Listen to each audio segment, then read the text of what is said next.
Temple in lane 4, Monmouth in lane 5, and Fordham in lane 6. So important women's points trophy implications here. We've already seen Drexel win the women's third Varsity 8 final. They're in lane 2 here, so not favored necessarily in this race compared to the Georgetown and Temple boats, who also are looking to compete for that women's overall points trophy. Georgetown, of course, the two-time defending champion of the women's overall points trophy. They've also got a victory under their belt here in the women's second Varsity 4, so should be a good race coming soon.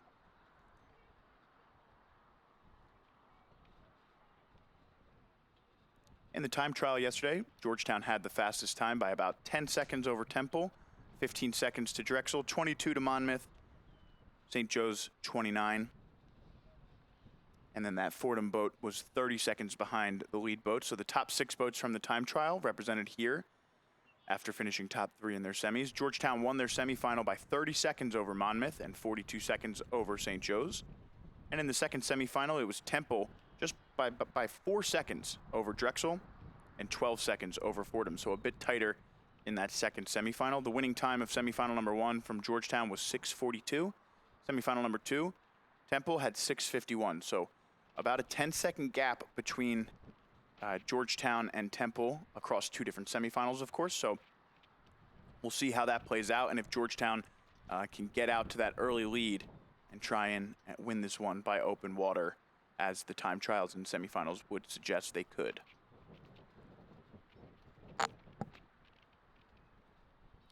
Looks like we're just waiting on the Hawks here to get into the stake in lane 1. They're probably going to scull this around in just a moment.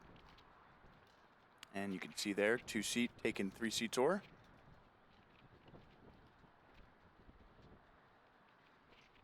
Throwing it around a bit here. And we should be ready to go in just a few moments. Again, this race originally scheduled for 10:10. Just running 10 minutes behind for the men's Varsity 8 Grand Final. So wonder what's going on there with that men's Varsity 8 event. But the women's second Varsity 8, again, for the Coleman D. Boylan Trophy, about to get started.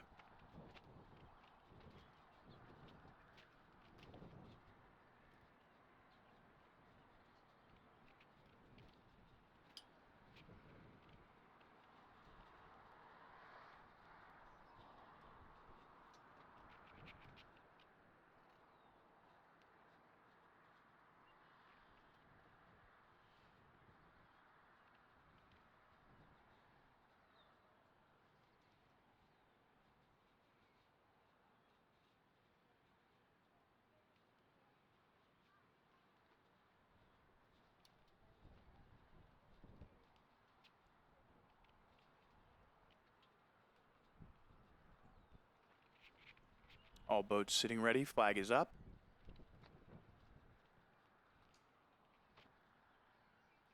And looks like we have some breakage there in lanes 5 and 6. So just as we were about to get started, they break away from their stakes.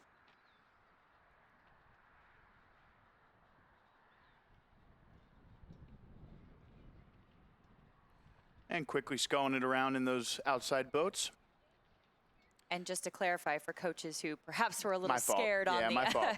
on the dock there, not breakage as far as we equipment. know. No equipment Nothing breakage. broken. Just yes. breaking away from their stakes. Broke My away apologies. from the stake boats there. Adding to the drama here, Joe, already before the race has even started. We're just getting people excited. on their toes, you know? That's right. That's right. And again, if you're looking at the screen here, we're looking at that black tower on the bank of the Cooper River here at the start of the 2,000-meter course. That's where you'll see the official raise that red checkered flag.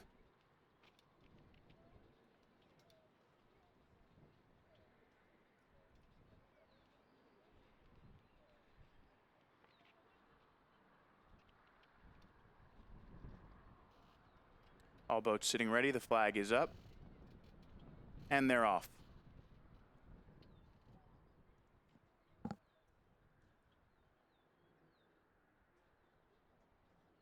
Nice start out of lane 4 here for Temple.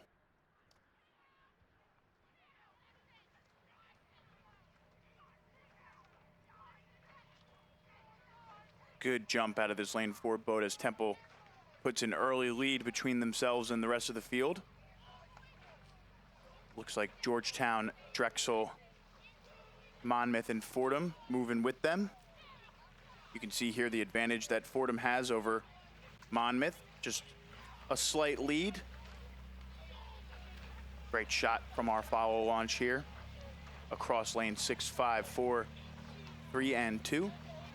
You can see St. Joe's there in lane 1 just peeking onto your screen from the left-hand side. Yeah, that's right. And we have Georgetown up in the lead right now at about a 38, 39 or so. So keeping the rate pretty high. Look at the emphasis in the second half of the stroke here in this Georgetown crew. Very strong in the second half. They start to get the legs down together. They're really hanging on it. From this view of the camera, we can actually see all of those back muscles flexing together, which means they're really hanging on the oar and applying pressure at the same point of the stroke. So again, really speaks a lot to the attention to detail here in this crew. As we start to get the pressure on here, Georgetown starting to break away from the rest of the pack. Again, very strong second half. Look at this, Joe. This is really impressive rowing here. Very strong push for those puddles as we come through the 500-meter mark. Second, we go to lane, that was Temple, and then we have Georgetown in lane 3. As our camera angles shift there, it throws me off a little bit. And then we look at Fordham on the outside. But all crews actually starting to separate just a little bit. Two races kind of starting to shape up here. Lanes 2, 3, and 4, and then lanes 1, 5, and 6. So we will keep an eye on these as we start to get through the body of the race. Now, when we get to about the 1.5 to 1:45 mark is when we kind of start to see things shape up a little bit. So physiologically, we can actually feel the difference in the boat. If you are a rower about 1.5 to 1:45 into the race, things start to really hurt. And that's when you need to start making a shift into a different rating and settling into the meat of that race. And that's where we kind of start to see boats separate a little bit. So if you do pay attention to that, kind of keep an eye out for that time in the race here. We're starting to look at Temple and Georgetown now walking away from the rest of the pack. Yeah, so Temple here with an impressive row over the first 750 meters to build that initial advantage, and now they look to hold off a surging Georgetown boat. Again, I mentioned it in the time trial yesterday. Georgetown had the fastest time, and then across both semifinals, Georgetown was faster than this Temple boat. So we'll see, you know, if those plot lines from yesterday hold true, or if Temple was saving a little bit for this grand final today. It'll be interesting to see if Georgetown begins to, you know, start to take some seats back as they hit the halfway point here. 1,000 meters down, 1,000 left to go. Temple first to the halfway mark.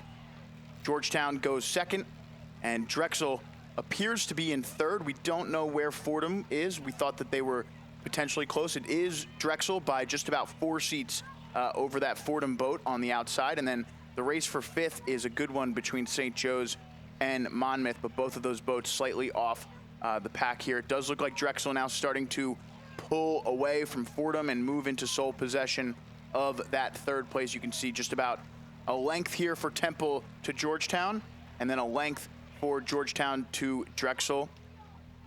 Drexel with about a length lead on Fordham, who sits in fourth. Now Fordham just trying to hang on to that fourth place position as Monmouth surges up from the back. St. Joe's sits in sixth at the moment, but Temple with a really impressive row here. Now just looking to hang on. This third 500 is uber important here for Temple. They need to maintain this advantage. Georgetown appears to be a second half crew here and is starting to gain some ground. So this is a huge third 500 for these two boats as they compete for the Coleman D. Boylan Trophy. You can see Georgetown just starting to gain a little bit of ground with each stroke. And look at it there. Bow person in the Georgetown boat sitting about even with the stroke seat of the Temple boat. Yeah, we see a pretty impressive move here from Georgetown. What they've done is start to bring the rate up a little bit. So now they've made a pretty gutsy move here to try to track down Temple in this second half of the race here. So starting to bring the rate up now about a 38, and they are chasing Georgetown and Temple now. This is going to be quite a race, and then We look to the outside here. That is lane 2, Drexel, still overlapping bow to stern with Georgetown. So we'll keep an eye on these 3, but right now that is your 1, 2, 3. That is still Temple, Georgetown, and Drexel still overlapping about a half boat length each in that order. And Temple takes the counter move, and now Temple starts to pull away. Once again, what a race from the Owls so far, leading from start to finish at this point with just about 300 meters left to go. Temple, who again gave up a good amount of time in both the time trial and the semifinal to this Georgetown boat, has went out with a really quick start and has maintained that advantage that they built over the first 500 over this next, 1,000, 1,200 meters of the race. And as they enter into the final 250 meters, it is Temple hitting the red buoys first, followed by Georgetown and Drexel in the bronze position at the moment. It should be a fun finish. We'll take a look, see what the coxswain of the Temple boat is doing. If she looks over that left shoulder, we'll get an idea. But it doesn't seem like she's all that interested in the Georgetown boat. There it is. She looks over. She's looking back. It's all Temple here into the finish.